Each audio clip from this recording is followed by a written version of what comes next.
Hello everyone, welcome back to my channel. I am Divya and आज हम पढ़ेंगे Laxmikanth book का chapter number 20 central council of ministers के बारे में बात करेंगे। तो हमने प्रीवियस वीडियो में पढ़ा था यूनियन एग्जीक्यूटिव, है ना, उसमें प्रेसिडेंट के बारे में पढ़ा। उसके बाद हमने वाइस प्रेसिडेंट के बारे में बात की एंड उसके बाद हमने प्राइम मिनिस्टर के बारे में देखा। तो उसी को आगे कंटिन्यू करते हुए हम बात करेंगे काउंसिल ऑफ मिनिस्टर्स को लेके। So let's start. अब देखो, हमारा जो पार्लियामेंट्री सिस्टम है, फॉर्म ऑफ गवर्नमेंट है, वो पूरा का पूरा किसके ऊपर बेस्ड है? ब्रिटिश पैटर्न पे, है ना। तो इस बेस पे जो आर्टिकल नंबर 74 है, हमारा जो कॉन्स्टिट्यूशन है उसमें जो आर्टिकल नंबर 74 है वो डील करता है state of the council of minister को लेके। वही बात करें आर्टिकल नंबर 75 की, तो वो बात करता है कि क्या अलाउंस होंगे, क्या कैसे अपॉइंटमेंट होगा इन मिनिस्टर्स का, कितना टेन्योर होगा, लाइक कितने टाइम तक ये मिनिस्टर रह सकते हैं, क्या रिस्पॉन्सिबिलिटी होगी, क्या क्वालिफिकेशन होना चाहिए, ओथ, सैलरीज, अलाउंस, इन सब को लेके आर्टिकल नंबर 75 डील करता है। तो हम सबसे पहले बात करेंगे कॉन्स्टिट्यूशनल प्रोविजन। इसमें बेसिकली 4 आर्टिकल्स आते हैं, आर्टिकल 74, 75, 77 एंड 78 एंड 88, है ना। तो आर्टिकल 74 क्या बोलता है?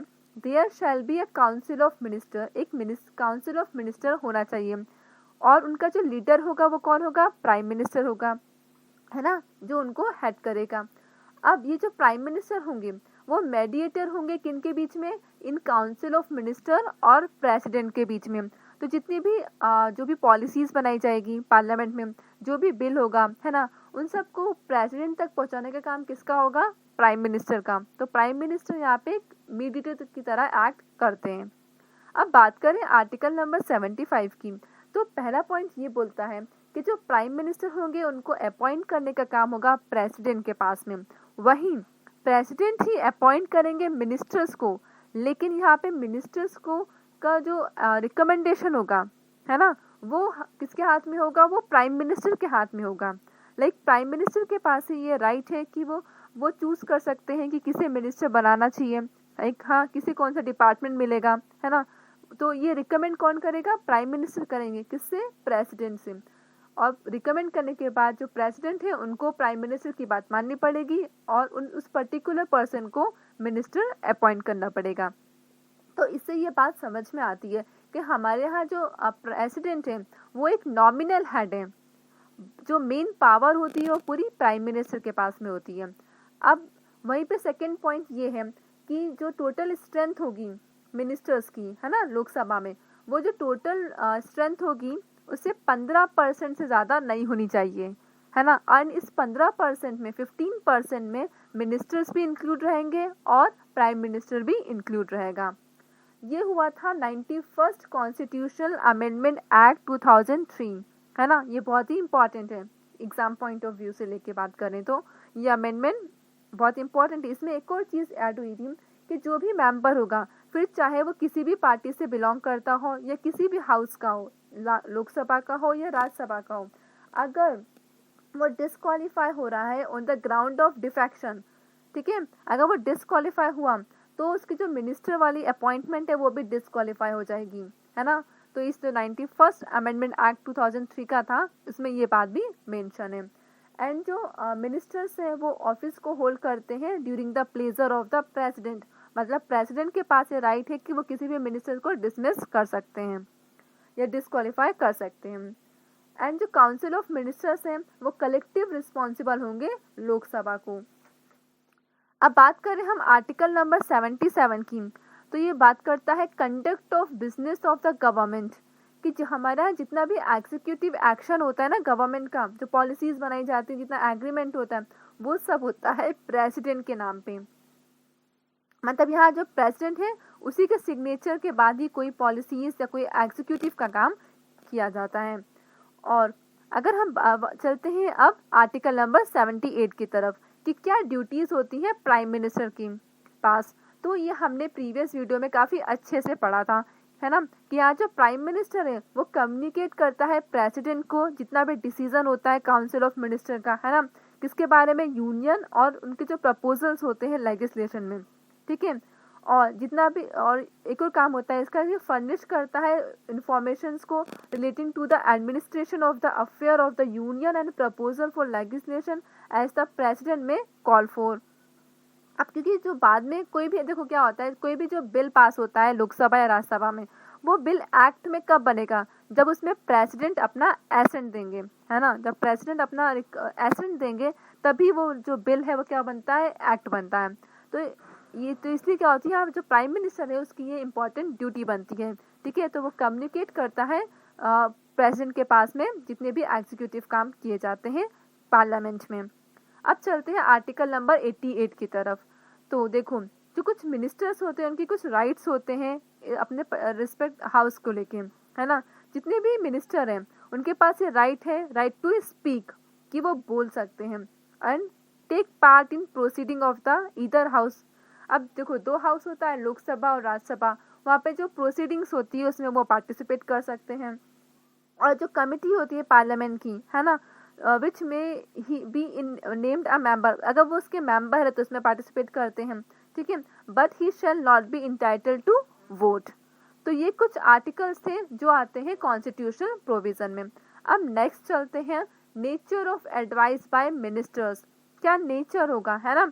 तो हमें पता है आर्टिकल 74 बोलता है, जो प्रोवाइड करता है काउंसिल ऑफ मिनिस्टर, कि पार्लियामेंट में काउंसिल ऑफ मिनिस्टर होंगे और उनके हेड होंगे प्राइम मिनिस्टर, है ना। ये है उनका नेचर। तो देखो क्या हुआ था कि आर्टिकल जो अमेंडमेंट हुआ था 42nd and 44 constitutional amendment act हुआ था, इसमें बोला गया था कि advising binding on the president, लेकिन जो नेचर है एडवाइस मतलब tender by ministers to the president can not be inquired by any court, इसे कोर्ट में इंक्वायर नहीं कर सकते। तो ये क्या किया था, दिस प्रोविजन इसने मेजरली एम्फेसाइज किया था जो इंटीमेट एंड कॉन्फिडेंशियल रिलेशन था किसके बीच में, प्रेसिडेंट के बीच में और मिनिस्टर्स के बीच में, ठीक है।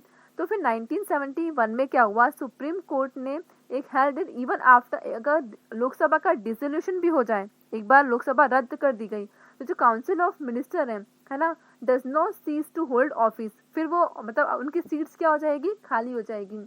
तो आर्टिकल 74 इज मैंडेटरी। तो आर्टिकल 74 क्या है, यहाँ पे मैंडेटरी हो जाता है कि there shall be a council of minister, है ना। लाइक एक बार अगर लोकसभा का डिसोल्यूशन हो जाता है तो उसके बाद क्या होता है, फिर से इलेक्शन कंडक्ट करवाए जाते हैं, फिर पार्टी आती है जो मेजोरिटी नंबर से सीट से जीतती है, वो अपनी गवर्नमेंट फॉर्म करती है, एंड फिर वो उसके कुछ अलग काउंसिल ऑफ मिनिस्टर्स होते हैं।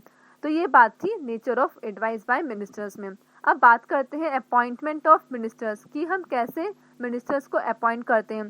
तो देखो, जो प्राइम मिनिस्टर हैं उनके पास ही ये राइट है कि वो रिकमेंडेशन दे सकते हैं प्रेसिडेंट को, है ना। अब जिस पर्टिकुलर पर्सन को वो रिकमेंड करेंगे तो प्रेसिडेंट उन्हीं को अपॉइंट करता है as a minister. Oath and salary of minister. अब कोई भी मिनिस्टर है वो अगर सपोज मतलब वो मिनिस्टर बन गया है, ठीक है, तो ऑफिस में एंटर होने से पहले उसे ओथ दिलवाई जाती है ना, कि मतलब वो अपना जो जितना भी काम है पूरी मतलब ईमानदारी, पूरी ऑनेस्टी के साथ वो अपना काम करेंगे, एंड वो जो भी पॉलिसीज बनाएंगे वो पब्लिक के वेलफेयर के लिए होगी, है ना, ये सब रहता है। लेकिन 1990 के टाइम पे क्या हुआ था कि देवीलाल जी को ओथ दिलवाई गई थी डिप्टी प्राइम मिनिस्टर को लेके, तो इस वजह से कुछ लोग उनके अगेंस्ट में आ गए। उनका ये मानना था कि ये अनकॉन्स्टिट्यूशनल है, ये संविधान हमारा जो कॉन्स्टिट्यूशन है इसके खिलाफ है, क्योंकि हमारे कॉन्स्टिट्यूशन में डिप्टी मिनिस्टर की ओथ के बारे में कहीं भी मेंशन नहीं है। वहाँ पे सिर्फ जो हमारे प्राइम मिनिस्टर है और जो काउंसिल ऑफ मिनिस्टर है सिर्फ उन्हीं के ओथ के बारे में मेंशन है, ठीक है। तो इसे लेके क्या हुआ, वो कोर्ट में गए, लेकिन सुप्रीम कोर्ट ने क्या बोला, इसको वैलिड माना, है ना, कि जो डिप्टी प्राइम मिनिस्टर है वो क्या है, डिस्क्रिप्टिव नेचर में है ना, तो इसको उन्होंने एग्री कर दिया और फिर वो मतलब इसको वैलिड बोल दिया गया। अब जो सैलरी होती है, जो अलाउंस होता है मिनिस्टर का, वो कौन डिटरमाइन करता है, जो पार्लियामेंट है वो डिटरमाइन करती है इस अलाउंस को और उनकी सैलरी को टाइम टू टाइम को। तो जो मिनिस्टर है उनको सैलरी अलाउंस मिलते हैं, जो पे कौन करता है, पार्लियामेंट करती है। अब बात करते हैं रिस्पॉन्सिबिलिटी ऑफ मिनिस्टर की। तो ये क्या, collective responsibility, individual responsibility and no legal responsibility. अब कलेक्टिव रिस्पॉन्सिबिलिटी क्या होगी कि जितने भी काउंसिल ऑफ मिनिस्टर हैं वो सब कलेक्टिवली रिस्पॉन्सिबल होंगे कोई भी पॉलिसी को लेके, कोई भी लॉ को लेके, है ना। This sink and swim together, है ना, ये स्टेटमेंट दिया गया था। तो देखो क्या होता है कि लाइक इनकी जो आइडियोलॉजी होगी, क्योंकि ये सब एक ही पार्टी से बिलोंग करेंगे, है ना, तो इनकी जो सेम आइडियोलॉजी होनी चाहिए, उनका जो थॉट्स होंगे वो सब क्या होंगे, एक जैसे होने चाहिए। अगर कहीं भी कॉन्फ्लिक्ट्स हो रहा है, ठीक है, तो वो क्या होगा, अगर उनके जो डिफरेंस आ रहे हैं तो क्या होगा, ये कॉन्फ्लिक्ट क्रिएट करेगा। इसलिए क्या बोलते हैं कि जो जितने भी मेंबर्स हैं काउंसिल ऑफ मिनिस्टर्स के, उन सबकी कलेक्टिव रिस्पॉन्सिबिलिटी होती है। नेक्स्ट है इंडिविजुअल रिस्पॉन्सिबिलिटी। तो हमारा जो आर्टिकल 75 है वो क्या बोलता है कि हर जितने भी मिनिस्टर्स हैं उनकी खुद की एक इंडिविजुअल रिस्पॉन्सिबिलिटी भी है। क्योंकि देखो क्या है, जो प्रेसिडेंट है उनके पास ये राइट है, अगर किसी भी मिनिस्टर ने कॉन्स्टिट्यूशन के अगेंस्ट में कोई भी काम किया है तो वो उसको डिसमिस कर सकते हैं, ठीक है। तो क्या हुआ, इस बेसिस पे उनकी खुद की एक इंडिविजुअल रिस्पॉन्सिबिलिटी भी है ना। नेक्स्ट है लीगल रिस्पॉन्सिबिलिटी। तो हमारे यहाँ जो इंडिया में कोई लीगल रिस्पॉन्सिबिलिटी नहीं है। वही बात करें ब्रिटेन में, तो ब्रिटेन में जो किंग होता है वो ऑर्डर बनाता है पब्लिक के लिए, लेकिन उस ऑर्डर पे क्या होगा, सिग्नेचर किसके होंगे, मिनिस्टर्स के होंगे, एंड उस ऑर्डर के लिए पर्टिकुलर मिनिस्टर है वो रिस्पॉन्सिबल होगा। अगर बाई चांस कभी कुछ होता है तो उस पर्टिकुलर मिनिस्टर होगा ना, उसको कोर्ट में पेश होना पड़ेगा, अपीयर होना पड़ेगा, ठीक है। क्योंकि वहाँ पे ऐसा माना जाता है कि जो किंग है can do no wrong, king कभी भी गलत काम नहीं कर सकता पब्लिक को लेके, तो इस कोई भी ऑर्डर को लेके, है ना। तो वहाँ पे क्या होगा, पूरी रिस्पॉन्सिबिलिटी किसके, लीगल रिस्पॉन्सिबिलिटी किसके हाथ में होती है, मिनिस्टर्स के हाथ में होती है ना। लेकिन इंडिया में ऐसा नहीं है, ठीक है। अब बात करें composition of council of minister, तो ये बेसिकली 3 पार्ट्स में कैटेगराइज किया गया है। पहला मिनिस्टर्स, दूसरा कैबिनेट मिनिस्टर, और तीसरा आते हैं minister of state and deputy minister, ठीक है। अब इनके जो डिफरेंस होते हैं उनके रैंक में लेके होता है, उनकी इमोल्यूमेंट्स में, उनके सैलरीज में लेकर, लेकिन सुप्रीम होता है, जो गवर्निंग बॉडी होती है, उसके जो हेड होते हैं वो कौन होते हैं, प्राइम मिनिस्टर। अब बात करें कि जो काउंसिल ऑफ मिनिस्टर और ये कैबिनेट, इनमें डिफरेंस क्या है। तो जो काउंसिल ऑफ मिनिस्टर है ना, वो एक लार्ज बॉडी है, इसमें बेसिकली 60 to 70 मेंबर्स होते हैं।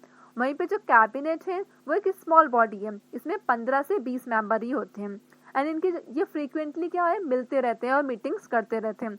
लेकिन इनकी ये ऐसे मतलब सिर्फ एक इनके ये ऐसे फ्रीक्वेंटली मिलते नहीं है, इतनी मीटिंग्स नहीं होती इनकी, है ना। वही कैबिनेट क्या होता है, लाइक जैसे फाइनेंस मिनिस्टर हो गए, डिफेंस मिनिस्टर हो गए, है ना।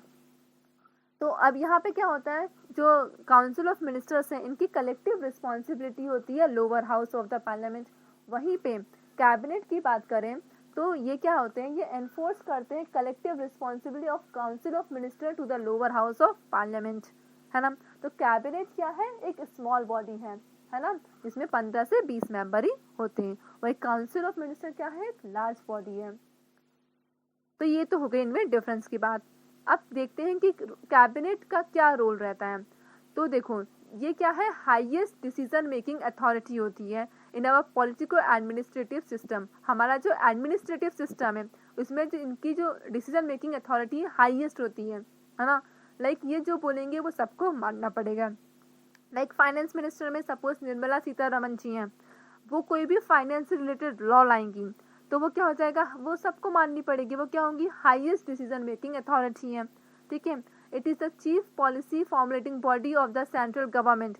ये क्या है, चीफ मतलब जो हमारे जो सेंट्रल गवर्नमेंट थी उसके जो जितने भी जो पॉलिसीज फॉर्मुलेट की जाती है वो क्या है, उसकी चीफ रहती है ना। Is supreme executive authority of the central government. It deal with all major legislative and financial matter. जितने भी फाइनेंशियल या लेजिस्लेटिव मैटर होगी उस पर वो डील करते हैं। तभी क्या होती है, फ्रीक्वेंटली ये मिलते रहते हैं एंड नए नए डिसीजंस लाते रहते हैं। It is the chief coordinator of central administration. And कभी भी इमरजेंसी की सिचुएशन होती है, लाइक नेशनल इमरजेंसी हुई या फाइनेंशियल इमरजेंसी हुई, तो उस टाइम पे ये चीफ क्राइसिस मैनेजर की तरह एक्ट करते हैं। तो ये तो कुछ रोल बात हो गई कैबिनेट मिनिस्टर्स की रोल की। So thank you, stay connected for more videos.